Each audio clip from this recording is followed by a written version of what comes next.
Hi, my name is Christopher Anatra. I'm the president and founder of a computer software technology company called NECS Incorporated. NECS creates a specialized line of software called Entree, which was created for the specialized needs of the food distribution industry. A food distributor is someone that has a warehouse, they stock large quantities of food, they have a fleet of trucks, and they make deliveries to grocery stores and restaurants, etc. We've been doing this for over 25 years, so we have a lot of experience in this industry. We have over 2,000 clients that use our software, that depend on it for their day-to-day operations. I'm making this video for my clients to explain some possible causes for changes to their data and how it relates to quantum physics and a phenomena that's been called the Mandela effect. First off, what do I mean by changes to your data? Over the last 3 to 4 years, there's been a growing amount of NECS clients that have been calling in saying that the numbers on their reports and dashboards do not appear to be accurate. Now, this is something that causes NECS, our technical support department, to spend a large amount of time and resources helping customers figure out what's going on and if the reports are accurate or not. This video is not to make an excuse for a software bug or corrupted data in your Entree data tables. When the data is manually audited, including going back to hard copy invoices, etc., purchase orders, the data on reports and dashboards is proven to be accurate and correct. This issue causes hours and days, sometimes weeks, of wasted time for both NECS, technical support, and our clients. What is happening? I believe that NECS is the first technology company to come out in the open to expose what is happening that is causing sometimes critical, mostly unexplainable, deviations in your data. It's okay if after you're presented with this information, you are confused, you have more questions, or you even think that I, as the president and founder of a software company, am a little eccentric or out there. That's okay. One thing I want to stress is that the entire staff at NECS, which is almost 40 employees, appreciates and cares about your business. We feel we have the best software without question for food distribution. My team of 10 programmers sincerely cares to provide the best software with some important new products that we're going to be releasing in 2020. My team of 11 technical support staff, they truly also care, and they want to ensure your experience with our software is the best, and of course all your data is completely accurate. So let's begin. For example, you might look at a report or a dashboard and know from your memory if one of your customers purchases much more or less of a certain item than you expected. It would raise some red flags in your mind. Well, NECS client data is very specific to a specific NECS client. For example, if you regularly sold 10 cases of pepperoni to Joe's Pizza every month, another client in another state would have no idea about that. Instead, a really good way to illustrate that your data is changing has to do with your product descriptions, especially with descriptions of items that are common that we all know. What do I mean? Let's start with an example. The avocado. Many of my clients are produce distributors and they sell a lot of avocados. The most popular type of avocado is the, what's it called? HA blank S. What do you think? HA blank S. What goes in the blank? Well, the answer is another S. HASS. Hass. Did you think it was Haas? HAAS? Look it up. Google it. The Haas avocado, HAAS, has never existed. It has always been called Hass, HASS. The story of how these avocados were discovered has also changed. In the past, from my research, they were crossbred by a German botanist named Rudolf Hass, Haas. I specifically remember reading about his story. However, now, you can Wikipedia this, they were accidentally discovered growing in the backyard of a post office worker named Rudolf Hass. Now, if you thought it was actually Hass, that's okay. There's actually no wrong answers. Now, does this mean I, or possibly you, just have a really bad memory? As a food distributor, you want to make sure you spell your items correctly on your purchase orders, your invoices, etc., especially because if it's spelled wrong, you may not get paid. Now, when you go ahead and you research this for yourself on Google, you're going to come across something called the Mandela effect. I'm going to address that soon and what it means, because it is actually key to beginning to understand what's going on. And it's also very important to understand that these changes may be completely obvious and appear incorrect to you, but others may say, of course, they've always been called a Hass avocado. This is one more layer which makes this phenomena difficult to understand. Let's look at another example. Let's move on to the apple. A very popular type of apple, and the national apple of Canada is it the Macintosh apple or is it the McIntosh apple? The answer is McIntosh. Did you think it was Macintosh? This information change is also noteworthy because Apple Computer had released the Apple Macintosh computer in 1984, which we now know to be incorrectly named. They should have named it the Apple Macintosh computer. Let's look at another example. Stuffing is one of those foods we all eat around Thanksgiving, and I know that many of my clients sell a lot of stuffing mix around that time of year. Have you ever heard of a type of stuffing mix named Stouffer's Stovetop Stuffing? Think about it, Stouffer's Stovetop Stuffing. Impossible! Stouffer's Stovetop Stuffing has never existed. This stuffing mix was introduced by General Foods in 1972. It was then purchased by Kraft in 1995. It's never been called Stouffer's Stovetop Stuffing. Kraft reports at least 60 million boxes of their stuffing are sold a year. That's a lot of stuffing. The tagline is, if it's not stovetop, it's not Thanksgiving.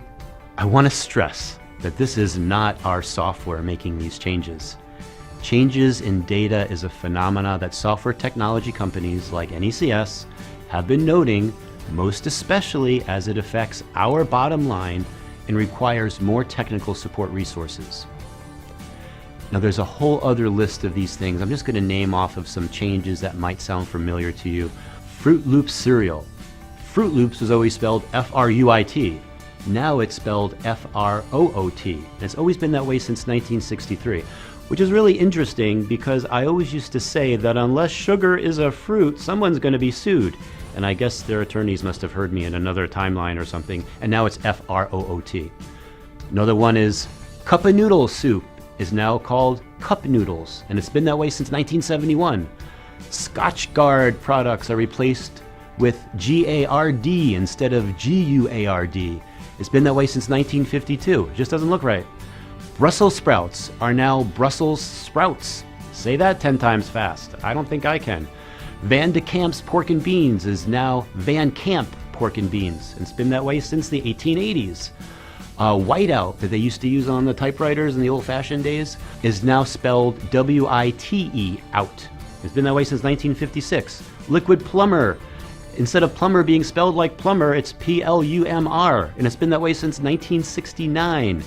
And for those of my clients that service the nursing home industry, Depends adult diapers is replaced with Depend adult diapers. It went from Depends to Depend. That doesn't make any sense. What is going on? Quantum physics states that there are an infinite amount of parallel universes and that the nature of our universe and all others in the multiverse is that they are holographic. As a reference, you can read a book called The Holographic Universe by Michael Talbot, which is all about quantum physics. It came out in the 90s. It's a de facto standard about this subject. Others in the mainstream world have been noting these types of changes and have coined the phrase the Mandela effect to describe what's happening. What is the Mandela effect? It was named after Nelson Mandela. In 2009, there were over 10,000 people on an internet site called Reddit that acknowledge a distinct memory of him dying in prison in the late 1990s. There were riots in the street. In fact, I remember seeing the headline newspapers of people rioting in South Africa. However, he did not actually die until December 5th, 2013. What's going on? Other popular Mandela effects include the JFK assassination. For example, I always remember there being 4 people in the car: the driver, the Secret Service person in the front, JFK and Jackie O in the back. Now there's 6 people in the car, and the car looks different, and it's the governor of Texas and his wife are in the car, and the governor of Texas gets shot in the leg, and all these things happen. It's a different angle. All these things happen differently in the Zapruder film. The Berenstain Bear children books have changed. They used to be called Berenstain Bears, and now they've always been known as the Berenstain Bears. Over 10,000 Mandela effects have been logged and confirmed. It also includes changes in human anatomy. For example, I always remember that our heart was in our chest, slightly to the left. So you put your hand over your heart and that's where your heart was. But now your heart is actually in the exact center of your chest. There have been new animals that have crept into the vernacular that are common that I have never seen before. Even the location of continents on our planet has changed.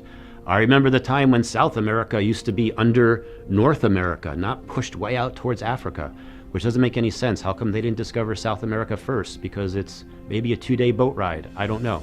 Well, if you research this or ask an official source, such as Wikipedia, the Mandela effect means you are having a confabulation, or it is a mass misremembering of an event. A confabulation is a false or a distorted memory. So if you clearly remember Stouffer's stovetop stuffing, you are having a false, distorted memory. Really? If millions of other people all share the memory of a product called Stouffer's stovetop stuffing, and don't forget that there are 60 million boxes of this sold every year, so there are people out there that remember it this way, you're all having a mass misremembering of something that never existed? What? In the world of quantum physics, everything is data. Even our DNA is software. It's source code, and it's data which contains the blueprint of who we are. It's really quantum physics at work. What is a quantum computer? I find them extremely fascinating. A company called D-Wave out of Vancouver, Canada, has created and sells the world's most advanced quantum computer. It can solve problems faster that all the computer technology combined currently existing on this planet can't. And you can visit their site for more information. The president of D-Wave has stated publicly and in large technology gatherings that the way they work is by exploiting the resources of parallel universes. The number of parallel universes it can exploit is measured in something called qubits, or quantum bits. This is important to note because it lays the groundwork to begin to understand what is happening. It's all related to quantum physics and parallel universes. This is science. This is math. Now, I bet you never thought you'd see me doing a video like this. So, just as Stouffer's stovetop stuffing never existed in our reality, or something else like Haas avocados changing to Haas in our universe or timeline or whatever you want to call it, such is the same with your specific entree data. NECS is going to continue to help you verify all your report and dashboard information. Don't worry about that. We're going to be here for you. But it's important that you at least be aware of this as a very real possibility. I say trust yourself. Trust your memory. These things are not group misrememberings or confabulations or signs that you have Alzheimer's disease. Research this for yourself. We're living in a very special time, and these things are like an alarm clock going off to either awaken you or hit the snooze button. Now, I have a lot more information about this I'd like to share, so if you're interested in this topic and you'd like to hear more, just hit the like button, feel free to share this link, etc. And let's continue the conversation, because this is just your introduction to it. I don't want it to end here, and if you'd like to hear more, I don't mind sharing it with you. So thank you for the time you spent watching this video, and I hope to talk to you more about this subject.